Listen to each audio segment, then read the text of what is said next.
What's going on, guys? My name is Kyle, and welcome back. Now, within the last week, EA Games released the brand new Formula 1 game, F1 2022. Now, I was super fortunate to get my hands on a copy of this game to try it out on the day of release. So we did that. We jumped on stream, we tried it out together for the first time, and there's a lot to talk about. So I thought, if you didn't make the stream, or if you haven't seen anything about this game yet, let me run you through some good things and some bad things. Now, I'm going to quickly preface, this is obviously my personal opinion, so it may not apply to everybody, but these are just my personal findings, okay? Okay. So here we are, this is the title screen of F1 22, and you can see the three drivers they've picked. We've got Lando Norris, George Russell, and Chuck Leclerc. All of them are fantastic drivers. Charles is having a fantastic season in 2022, but I'm still super surprised to not see Verstappen there. I mean, maybe he is on the physical copy or on the store stuff, but in the game itself, I'm surprised to not see Verstappen right in the middle there after winning his first World Championship in 2021. But I digress. So once you get past the title screen, this is the main navigation page that you come to. This is your home page where you can continue your career, look at the brand shop, come to that later, game options, and your accessibility options, which is all good and well. One thing that I quickly want to pick up right now, which we mentioned on stream, which I'm still really frustrated by, is there's no mouse support. I can't use a mouse in this game on PC. Obviously, if you're on console, that's probably not going to really matter to you, but on PC, I can't use a mouse. I mean, I know that's probably nitpicking and something really silly, but come on, man. Fucking mouse support. So going through these navigation pages, you can see they're very similar to F121, which is good. I think F121 had a really good heads-up display, a really nice like navigational feel to the menus, and I think they continued that, which is fantastic because it looks good, it's easy to navigate, and it works well. So don't change it. If it works well, don't change it. Heading down into the game options, it has a very similar feel to 21 in the sense of what you can change and what you can't. You have all of your assists, graphic settings, audio settings. They have made a lot of changes in the audio settings from what I've read. I might be wrong. This might have been included in 21. I'm not entirely sure. But you now have a thing called onboard mix, where you can change between a cinematic, a broadcast, or a driver mix, which will change how you hear the audio in the game. I had it on driver for the majority of the stream because that's essentially what we were doing. And the audio sounds fantastic. The audio in this game is incredible. 21 was really good. This sounds better, I think. I don't know if it comes down to the mix or the way that they've changed the audio in the game, but overall, it sounds fantastic. Yeah, it sounds really good. Moving up from audio, you have your graphic settings, and like I said, very similar to F121. You can go to your video mode, which will change all your resolution sizes, monitor sizes, all that sort of stuff, and then your advanced setup to your graphic settings to tailor it more to everyone's individual setup, which is nice. So down in the bottom left here, you can see the controller's vibration and force feedback, and they've already got some pre-made presets for certain steering wheels in this game already ready to go. So for me, I use the Fanatec CSL DD, and the wheel I use is the Formula Carbon V2. So you can see down here is the Formula V2 wheel right there, ready to go. So you can use that preset, but as soon as you change any settings in that, you do have to save it as a new controller scheme. So that I've got right here, which is all of the settings from that original preset, but I've added things like my handbrake, or I've changed some buttons for the MFD, or for anything along those lines. As soon as you make a change, you have to save it as a new profile. It makes sense, all right? Let's get away from the settings, because they're boring. Now that we've dealt with all the settings and graphic options and all that sort of stuff, let's move on to the actual gameplay, because there's a couple of really interesting things that I want to talk about, and then there's some things that I don't really want to talk about, but we're going to. I'll explain in a little bit. So let's have a look at the Formula 1 cars, because that's essentially why you're buying an F1 game, is because you want to race Formula 1 cars. So if we go to the virtual showroom, you can have a look at the cars that are in this game ready to go. So you have all of the F1 cars here of the 2022 season. And I have to say, they look amazing. The way that this game looks, if we just turn this around to get the water and the way that the reflections look, and I'll hide that UI so you can get a good idea of what the game looks like. Look how incredible. Just look at the reflections off the car, off the glass on the floor. You can see the smudges on that little light ray. You can see the smudges where people have walked over the glass and left some scuff marks.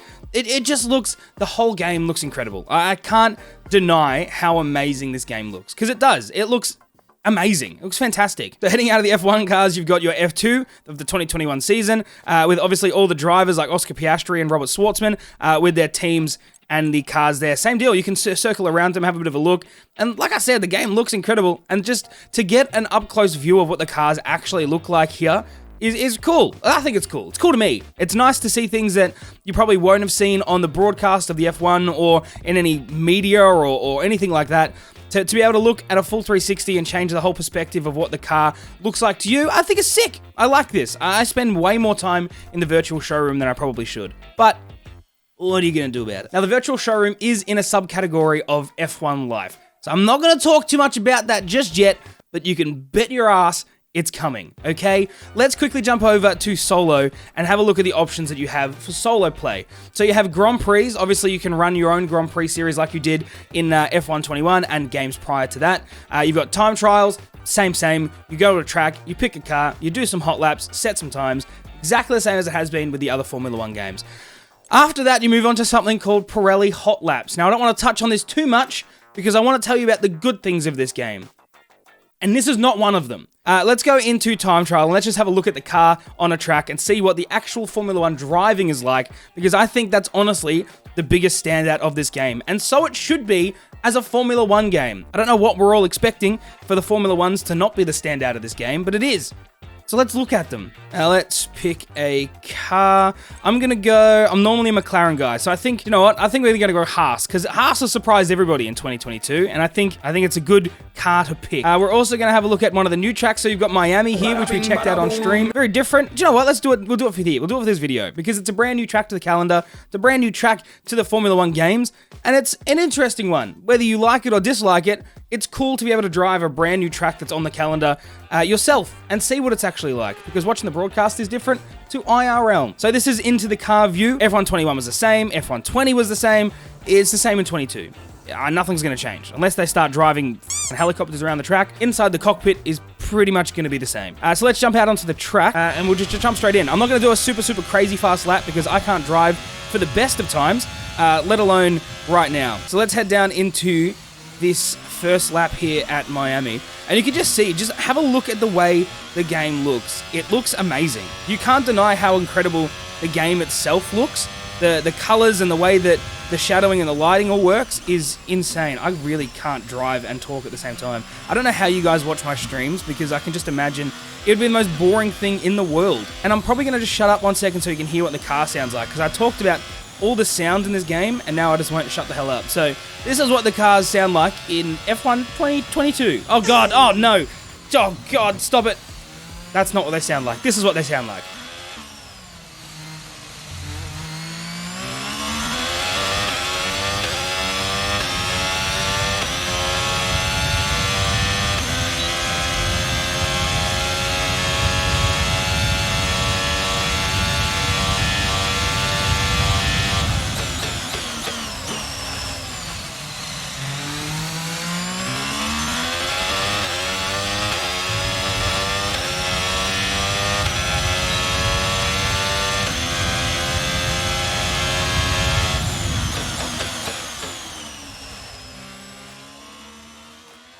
So there you go.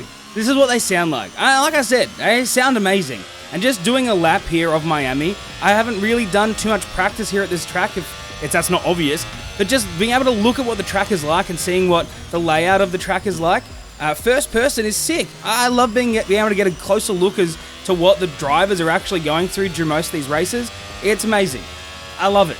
So let's jump out of this car now and let's talk about some other aspects of this game. Okay, that was time trial. Same concept, one car, one track, do your laps, whatever. Grand Prix, exactly the same deal. You're going to pick your cars, either the F1 2022 or F2 from the 2021 series. Let's say F1s from this season. You're going to pick through your tracks that are all available on the calendar. You can add a bunch of different tracks to whatever you want to do and then run through a season through those Grand Prix. You can set limits, you can set stuff. Exactly the same as you have with other games. And moving out of the solo side, you have your career side. So we've already started a single player career, which is exactly the same as the other games as well. It's the My Team, the My Career. You can either join as a driver or as a team principal and driver, where you change the way the car feels and change your R&D and put all of your different things into the car and essentially run as an owner and driver, or you can just be a driver of a team and then progress through to different teams and whatever. You now also have the option as well to do a two-player career, which is you and a friend can race in a team, race with each other, race in a series. It's fantastic. It'll be a lot of fun. I can't wait to give it a crack. So now that we've gone through the two-player career, the single-player career, the time trial, the Grand Prix, let's talk about F1 Life. Because I have a bit to say about F1 Life, more than I probably should, but let's go. So for those that don't know what F1 Life is, welcome to the club, because I have played like 5 hours of this, and I still don't know why F1 Life exists. I just don't understand it. Maybe that's just me, but I just don't get it. It makes no sense to me. So when you look at your F1 Life main menu here, you have customization. So let's go through that. You can change your clothing, so the way your driver looks, and you can purchase things for your driver to wear with real money.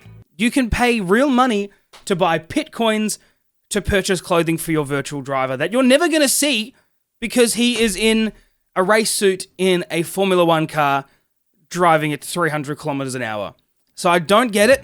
Maybe there's other things that implemented in this game that bring this more to life.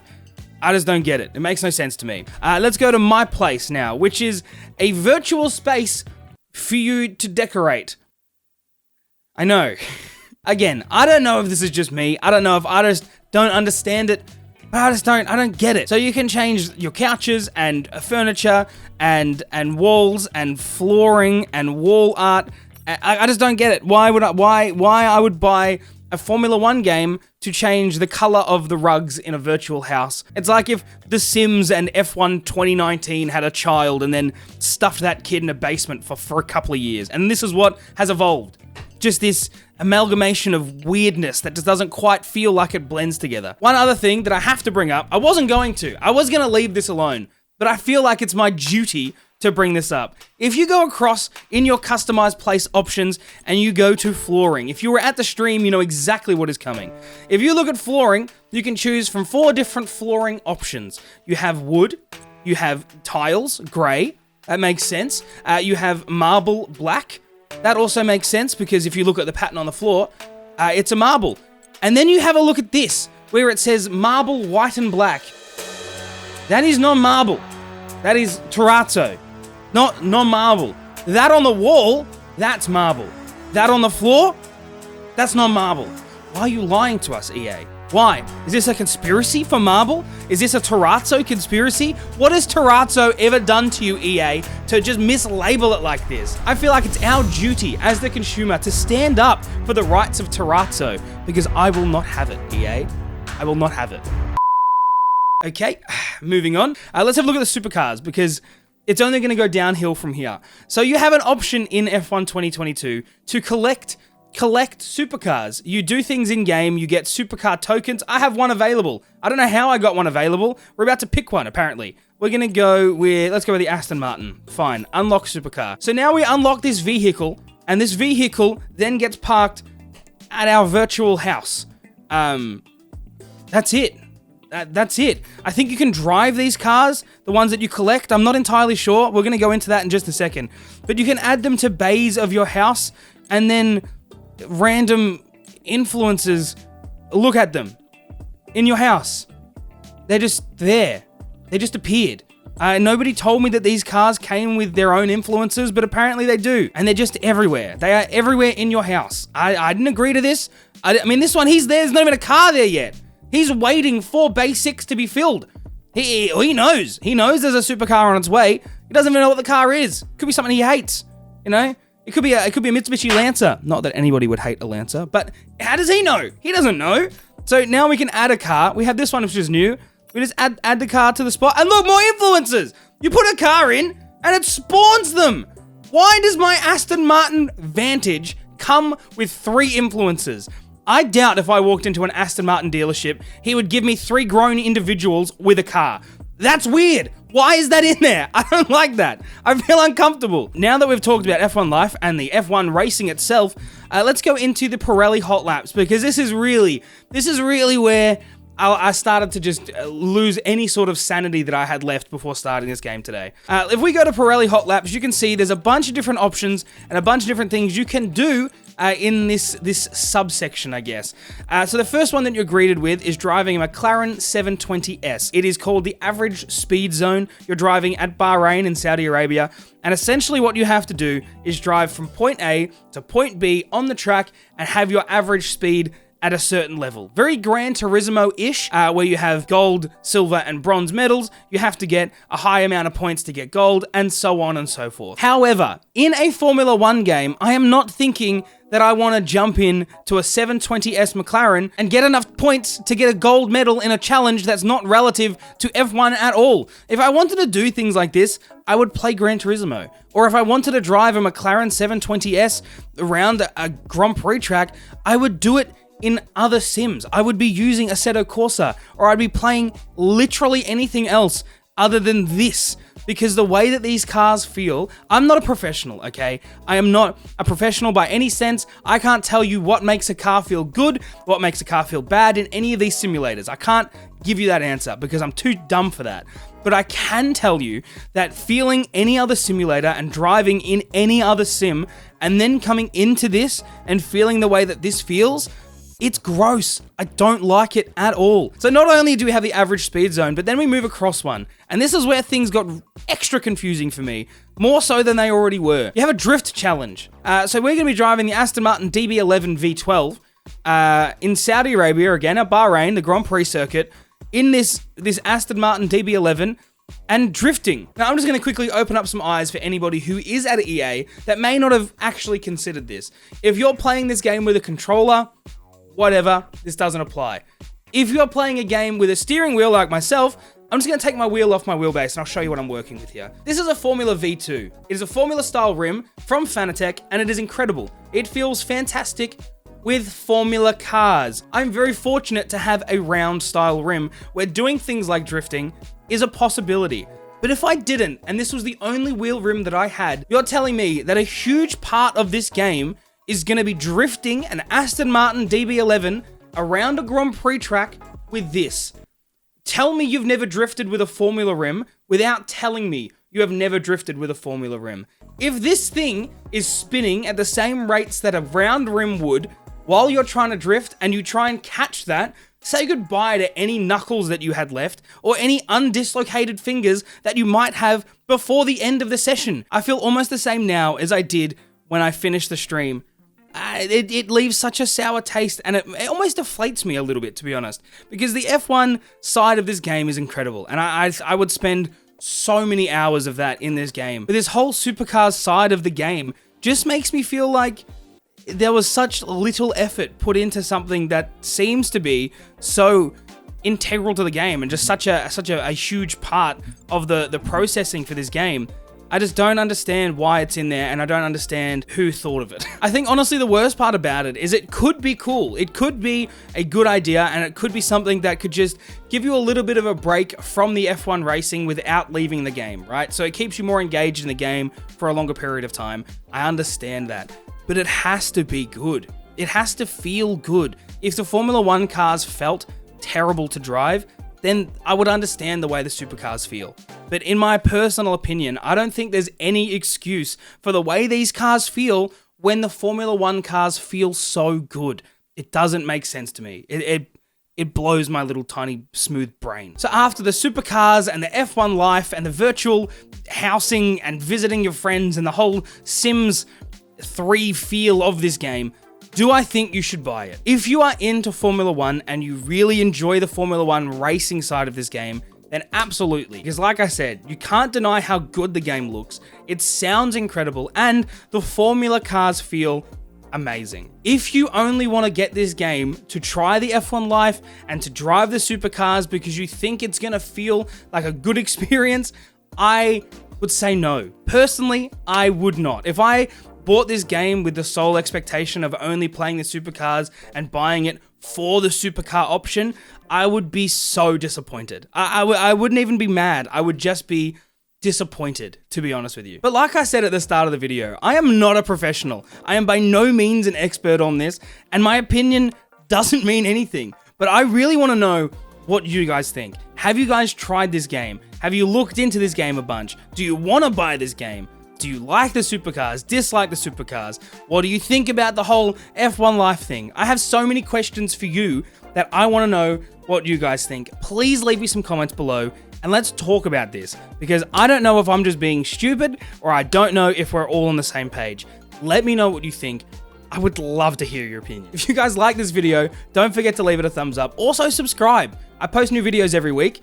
and you don't want to miss them. If you want to join us on any of our social media or drive some cars with us live on stream, I'll leave all the information in the description. Come and let me know you found this video. Other than that, guys, I'm going to leave you to it. I hope you enjoyed. Bye.